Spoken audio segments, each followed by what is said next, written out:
તો રાજકોટના રૈયાધાર વિસ્તારમાં આવેલા સોપાન હાઇટ્સમાં એક દુઃખદ ઘટના બની છે, જ્યાં સ્વિમિંગ પુલમાં ડૂબી જવાથી 7 વર્ષીય દીપેશ ભંડારી અને 5 વર્ષીય દીપિક્ષા ભંડારી નામના સગા ભાઈ બહેનના મોત નીપજ્યા છે।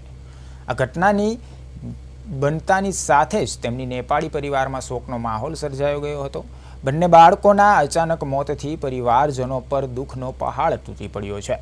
આ બનાવ સંદર્ભે યુનિવર્સિટી પોલીસ દ્વારા વધુ તપાસ હાથ ધરવામાં આવી છે અને ઘટનાના કારણો શોધવાના પ્રયાસો કરવામાં આવી રહ્યા છે।